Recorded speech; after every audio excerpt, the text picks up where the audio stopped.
Hello dear student, कैसे हो आप सभी लोग। उम्मीद करता हूँ सब अच्छे होंगे और सबकी पढ़ाई शानदार चल रही होगी। प्यारे बच्चों, जैसे कि आप सबको पता ही है, अपन आरआरबी एलपी सीबीटी 2 का पार्ट बी जो है उसके 2025 के जो पेपर थे इलेक्ट्रीशियन ट्रेड के, उनका अपन सॉल्यूशन कर रहे थे। ये जो पेपर अभी तक का मैंने सॉल्यूशन किया, एनालिसिस किया, वहां तक के कंप्लीट चीज़ों का विश्लेषण करने के बाद में एक चीज़ बड़ी ही विशेष सामने आई है।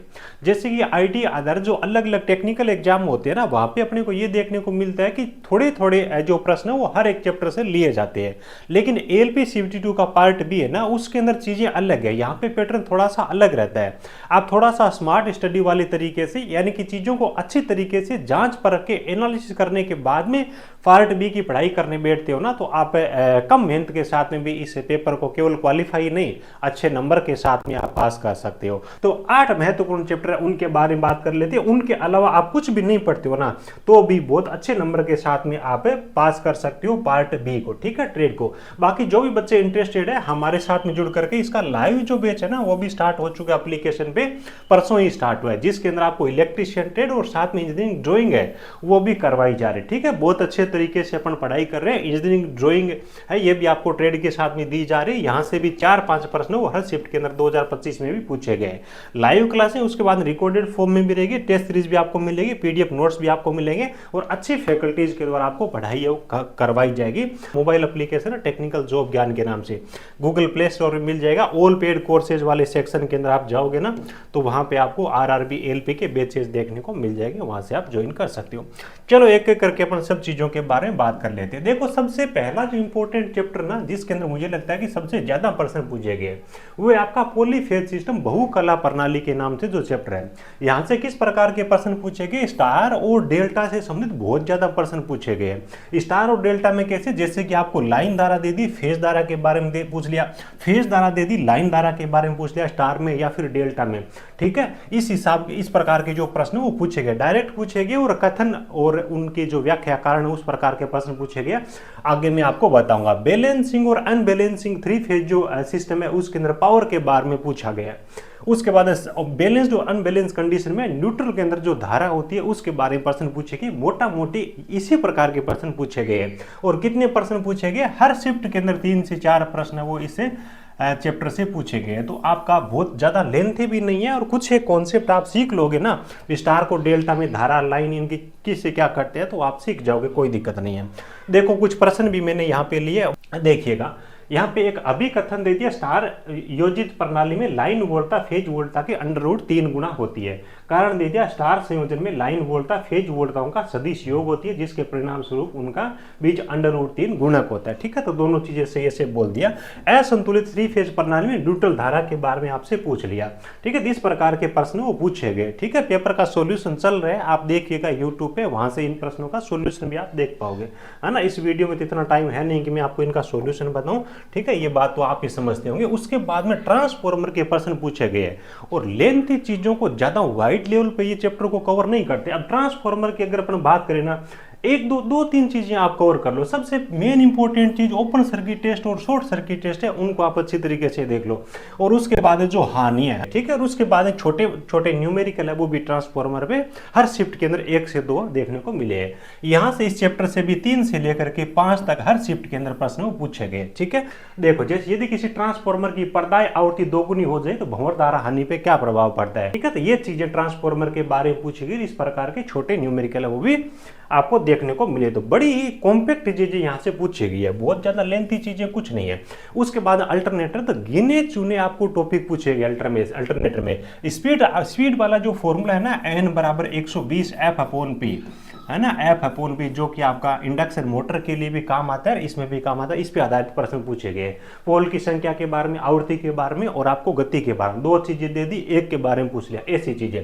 सिंक्रोनाइजेशन की जो तुल्यकालन की विधियां होती है, डार्क लैंप विधि, ब्राइट लैंप विधि, डार्क ब्राइट लैंप विधि और सिंक्रोनोस्कोप मेथड है। ठीक है, तो वहां से प्रश्न पूछे गए। तुल्यकालन की जो सिंक्रोनाइजेशन की जो शर्तें होती है उसके बारे में प्रश्न पूछे गए। ईएमएफ इक्वेशन के बारे में बच्चों प्रश्न पूछे गए। देखो यहाँ पे प्रत्यावर्ती के विपरीत ईएमएफ का आरएमएस मान के लिए आपको ये पूछ लिया है ना, ईएमएफ इक्वेशन हो गई।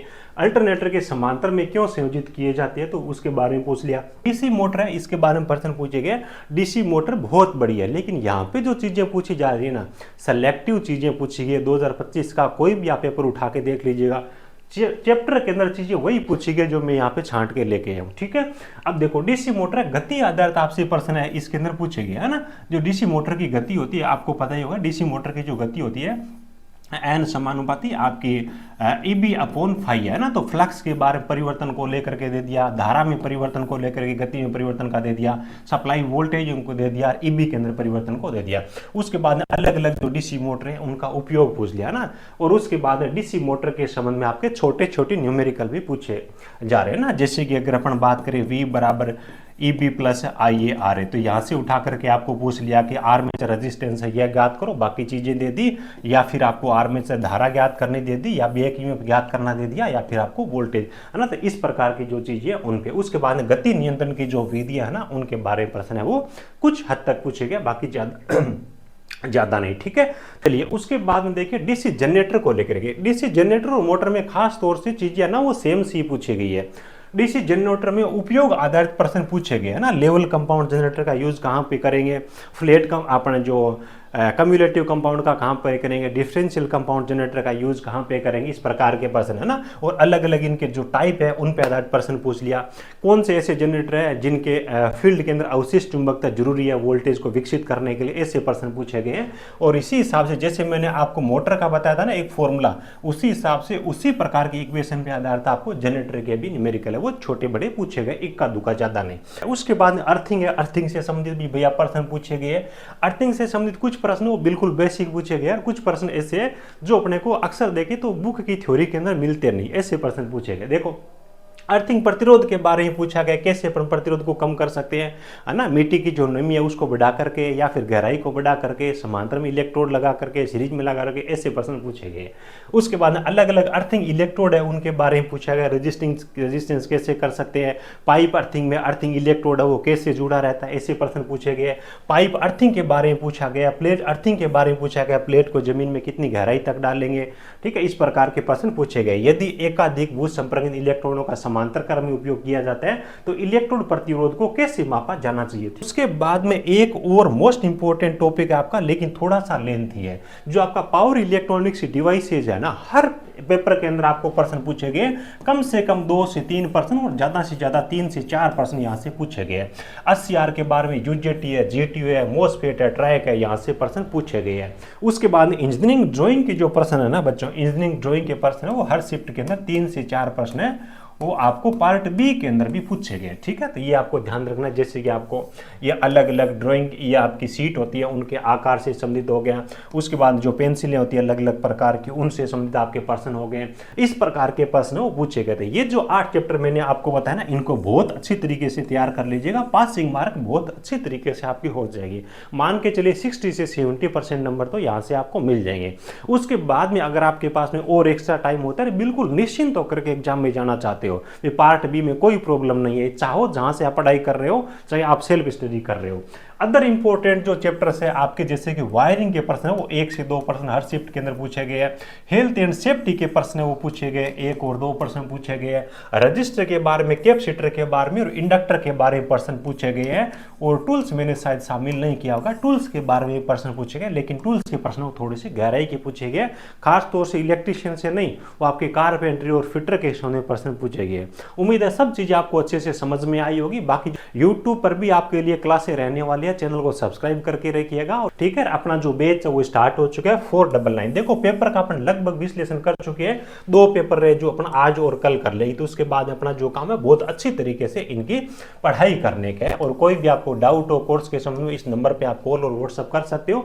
अभी ऑफर के अंदर है, लॉन्चिंग के अंदर 499 में आप ये अपना टेक्निकल जॉब ज्ञान के नाम से मोबाइल एप्लीकेशन है। ठीक है, तो सब बच्चे वीडियो शेयर जरूर करिएगा अपने यार दोस्तों के साथ में। उम्मीद है पार्ट बी को तैयारी करने में आपकी ये वीडियो काफी ज्यादा हेल्प करने वाला है। Thank you, best of luck.